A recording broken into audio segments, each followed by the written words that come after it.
Hello guys, എൻ്റെ പേര് അരുൺ കൃഷ്ണ. ഞാനിവിടെ പറയാൻ പോണ കാര്യം എന്താണെന്ന് വെച്ചാൽ ഒരു ഷിപ്പിനെ കുറിച്ചാണ്. ഏതോ ഒരാൾ സംതിങ് നമുക്ക് ആദ്യത്തെ എസിപ്പോഡ് 1 കിടക്കാം, പാർട്ട് 1 അങ്ങോട്ട് കിടക്കാം.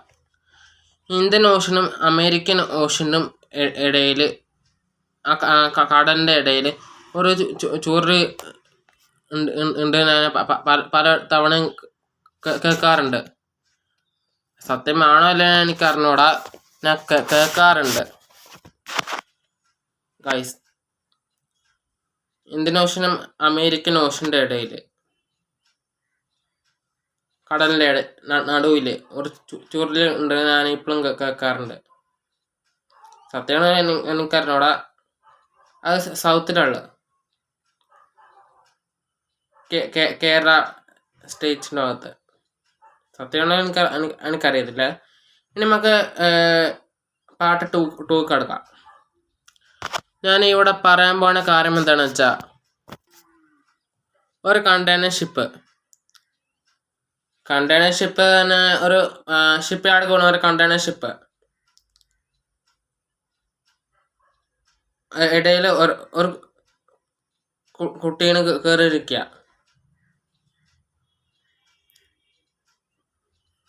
ഷിപ്പിന് വെച്ച എല്ലാ ഡീറ്റെയിൽസ് അറിയുന്ന ഒരു കുട്ടിയാണ് ആ കുട്ടി. എല്ലാ ഷിപ്പിനെ കുറിച്ചും അറിയാം. Navy ship, Indian ship, container ship, അങ്ങനെ കുറേ ഷിപ്പുകളെ കുറിച്ച് അറിയാം. വലിയ വലിയ ഷിപ്സിനെ കുറിച്ചൊക്കെ നന്നായി അറിയുന്ന ഒരു കുട്ടിയാണ്. ലൈക്ക് എ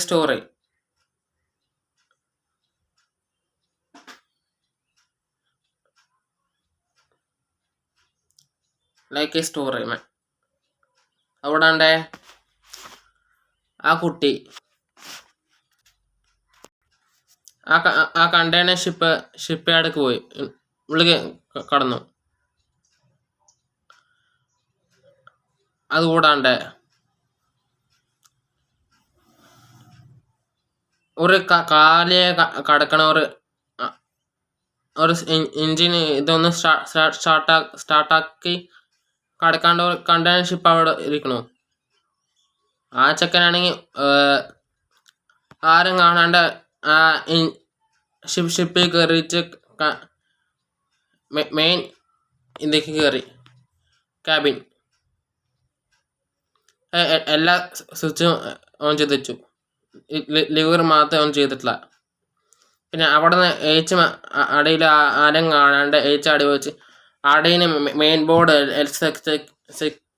സെറ്റ് ബോർഡ്, എല്ലാ ബോർഡ് ഓൺ ചെയ്തു.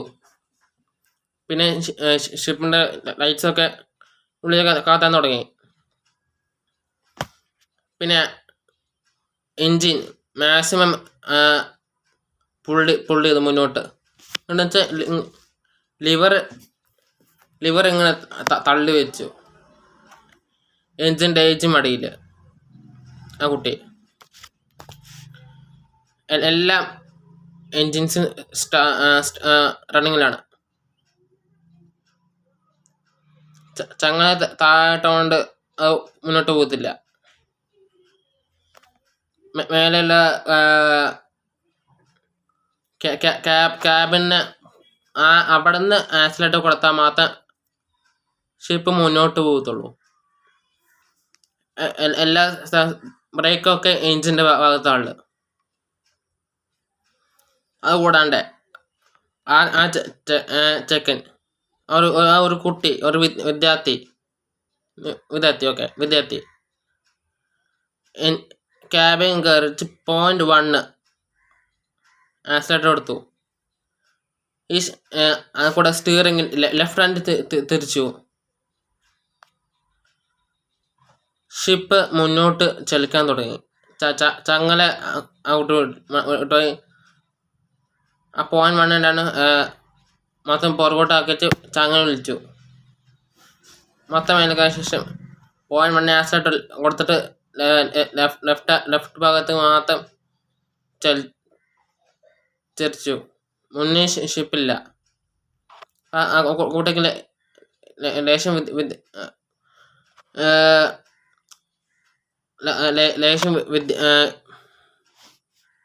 ആ ഷിപ്പിനെ കുറിച്ചൊക്കെ നല്ല കഴിവുള്ള ഒരു കുട്ടിയാണ് ഒരു വിദ്യാർത്ഥി. അവിടെ സെക്യൂരിറ്റി കീ അതൊക്കെ ഷിപ്പിൻ്റെ ഉള്ളിലുണ്ടാണ്. ലെഫ്റ്റ് തിരിച്ച ശേഷം മുന്നോട്ട് .1 പോയിക്കൊണ്ടിരുന്നു.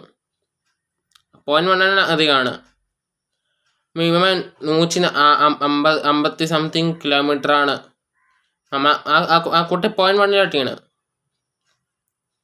പക്ഷെ താഴത്തെ എൻജിനിൽ മൊത്തത്തിൽ പുള്ളിങ് ആണ്. ഫുള്ളായിട്ട് എൻജിൻ സെക്യൂരിറ്റി അവിടാണ്ട്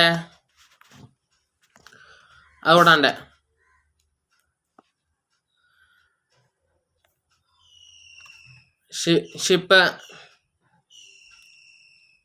നമ്മുടെ കേരള ബോർഡിൽ തിരുവനന്തപുരം, കൊല്ലം, ആലപ്പുഴ, തൃശ്ശൂർ, കണ്ണൂർ, കാസർഗോഡ്, വയനാട് അങ്ങനെ കുറേ ഡിസ്ട്രിക്ട് ഉണ്ട്.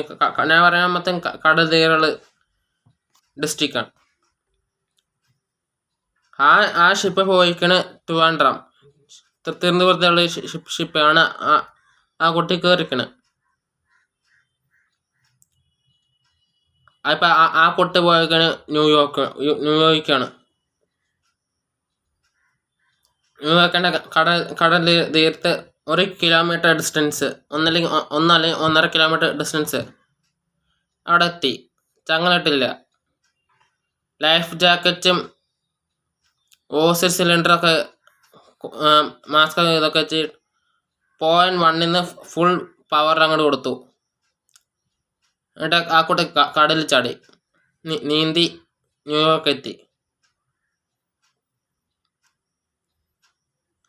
ഷിപ്പാണെങ്കിൽ over speed 150 something 250 something kilometre, 1000 something kilometre ആണെങ്കിൽ കൂട്ടാ വേണമെങ്കിൽ. ആ ഒരു വിദ്യാർത്ഥി ചെയ്ത് നിങ്ങൾക്ക് നല്ലതാണ് നിങ്ങൾക്ക് തോന്നിയുണ്ടോ?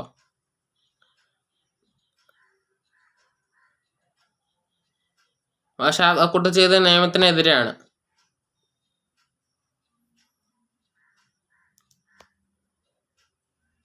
നിങ്ങൾക്ക് അത് കമാൻഡ് ബോക്സ് രേഖപ്പെടുത്താം. അതുകൂടാണ്ട്